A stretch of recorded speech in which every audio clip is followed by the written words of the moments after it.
Hello everyone, welcome at the 17th edition of the International Agriculture Fair in Meknes.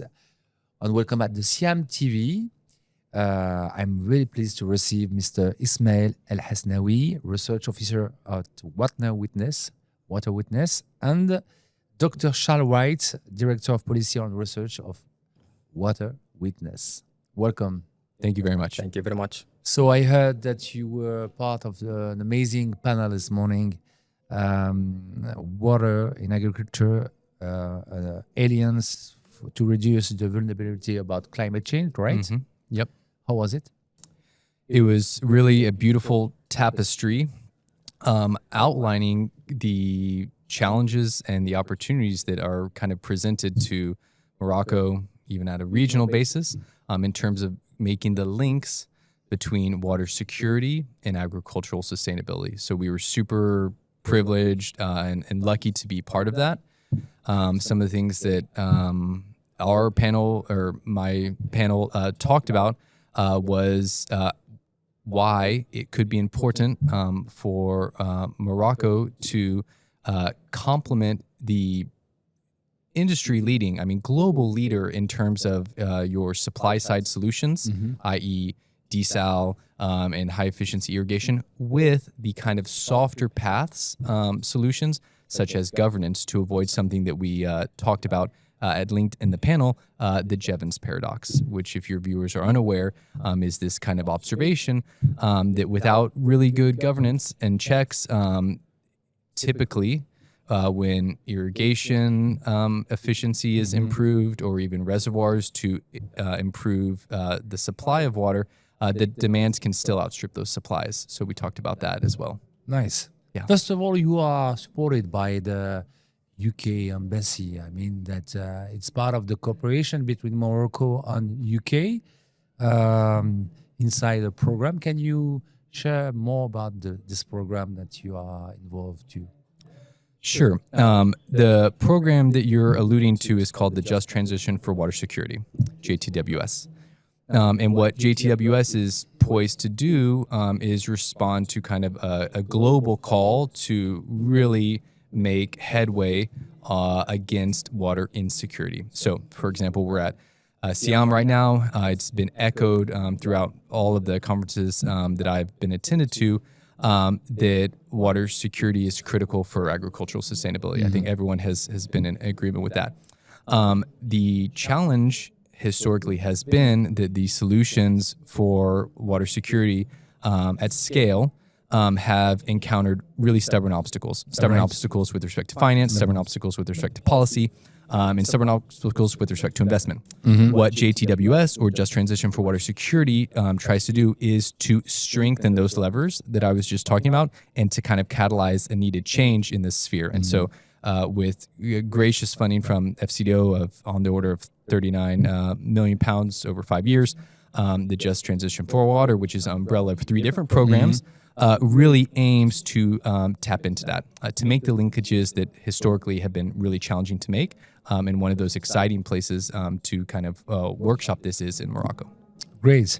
Ismaïl ELHASSNAOUI, Research Officer. So you're Moroccan, right? Yeah. Okay. I'm Moroccan. Thank you, first of all, for having me. Just like to follow up on what Charles said about the Just Transition for Water Security.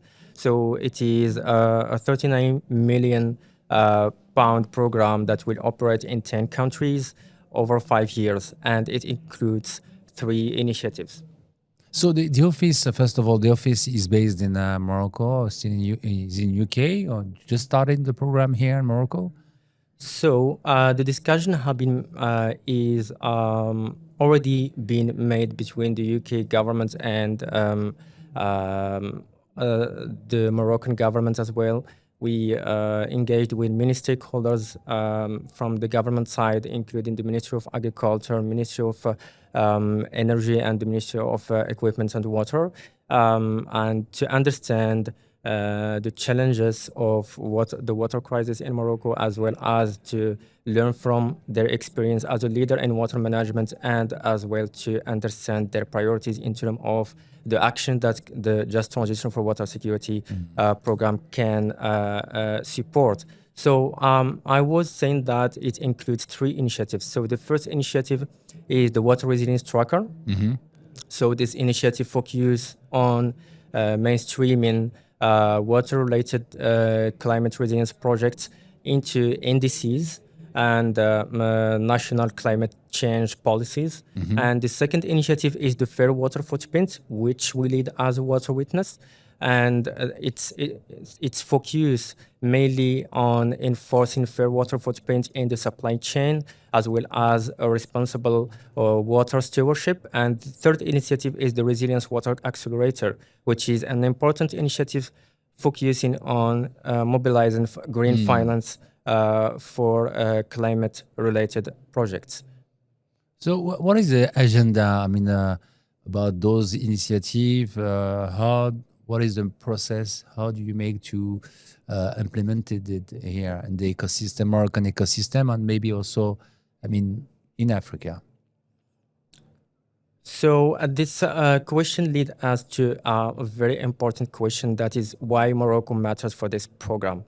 So it's mainly 3 reasons behind it. The first one is strategic, and we have a geopolitical reason, and as well as a technical reason. So the first one, which is strategic, so we have first to assess the importance of trade between Morocco and UK in terms of value and volume. You know now 1 out of 3 tomatoes in UK are Moroccan. And also Morocco engaged as a trust partner for UK to ensure 8% of the energy consumption of the UK citizens in 2030, which makes Morocco a trusted partner for UK in long term. And the second one is the geopolitical reason, as Morocco now is the best gateway to Africa. And the third one is technical reason, due to that Morocco is a leader in terms of water management in Africa. So this is real. I mean, we have already an expertise in Morocco that you are, working with company innovators here in Morocco about this subject, right? Yes, Morocco is considered as a leader in terms of its expertise in terms of water storage, in terms of dam construction. So we are now, we built now 139 dams, which mobilized more than 80 billion meters cubes. And we are heavily investing in destination in aim to have like 1.7 billion meters cubes per year mobilized. And also there is like innovative solution like interconnection between basins. Right. Morocco is a real leader in terms of water management in Africa. Thank you, Ismaïl ELHASSNAOui. What about Dr. Shan, right? What about, there is actually, a country with who have the same experience that you already work with around the world that could be, a model for what Water Witness is doing now? Yeah, I think one of the really exciting things about Morocco is that in addition to the clear technical leadership that Ismaïl has just talked about, desal, irrigation efficiency, interbasin transfers, etc., is that it sounds like, and what I'm hearing at this conference is there is also a desire or potential to lead on the governance side of that as well. And so that would really put Morocco on the map in terms of kind of a leader at getting at this really elusive goal of sustainable water management. It's one thing to increase volumetric supplies, which y'all are already clearly doing, and a lot of other countries are as well. It is another thing to integrate that into a framework that accounts for different water values across water users, into the fairness of those extractions, into the governance of groundwater, all of these much stickier issues. And why I've been so impressed while I've been here is that there is talk that y'all could complement these two. Imagine being the leader on both sides of the supply-demand coin of water security. That is a tremendously powerful and optimistic position to be in. That sounds good. Thank you. Can you share with us what is the, I mean, for your side, the recommendation about this exchange this morning, this discussion about this morning? What is really now the thing that the people have to be aligned? I mean, all the partner and all also the ecosystem would be institutional or private. Is the question about the recommendation? I mean, the recommendation about this panel this morning. Okay, so my recommendation for the panel, what we were advocating for was to recognize that achieving water security is not only necessary and difficult, but it also takes a lot of work with a lot of people. And so the analogy that I used actually in the panel was it's kind of like an onion. You have many, many different layers. And no one that I'm aware of likes to eat an onion by themselves. It's much better if you cut it up and cook it different ways, and people like to cook different ways. What these programs under the Just Transition for Water Security allow Water Witness, Morocco, private sector, different users, etc. What it allows them to do is look at a framework for how you can create recipes to cook the onion that align with the already high degree of legacy programs that Morocco has. I mean, there was actually a signing of a declaration on our panel as well between ministers, just underscoring that these kind of initiatives are already en route. And so this framework, these frameworks under the Just Transition for Water Security, we hope allow that kind of flexibility because, and I'm sorry that the answer was not as quick and easy as you wanted, is there are no one-size-fits-all solutions. And so these programs under the Just Transition recognize that and have flexibility built into that. Can you say about the Just Transition for Water Securities can be a new movement here that can be international, and did they involve, I mean, UK company in part of this program too? So in fact, yes. So among the partners are the private sector, growers, and also exporters. So this program is very innovative that like it offer many partnership at the government level and at the private sector level. So we are trying to see what are the incentives from the private sector perspective, supermarket perspective, to meet halfway in order to have like a sustainable vision, a long-term vision for the private sector in Morocco, in order first to ensure a fair water footprints in their supply chain, and also to have better share of markets in the UK supermarkets. My last question for Dr. Charles White.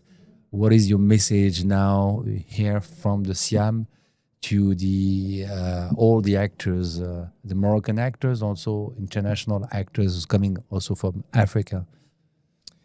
Well, the first message is thank you very much for the opportunity to be here. This has been beyond my kind of wildest dreams in terms of expectations. This is an incredible event and an incredible opportunity in terms of the kind of synergies that you're seeing across sectors. And message would simply be how exciting it is to see this huge upswell of momentum for Morocco to really provide a water secure future for their citizens and the environment, and that I hope that work that Ismaïl and I and our other team members, by the way, at Water Witness work on can help support that vision. What about you, Ismaïl? So, first of all, I'm very thankful for having us today to talk about these interesting subjects. And my message is that Morocco is already leading the water management in Africa, and there is like the political will from His Majesty Mohammed VI to ensure a sustainable water management. Just what we need is like to think together as to solve this water crisis as a global water crisis, and it's not a local global crisis or hydrological crisis, but it's a global governance issue. Thank you, Mr. Ismaïl ELHASSNAOUI, Research Officer, and Dr. Charles White, Director of Policy on Research at Water Witness. Wish you a lot of success, and thank you for sharing with us your expertise and this amazing, I will say, movement, just transition for water security. Thank you. Thank you very much for having us. Thank you very much.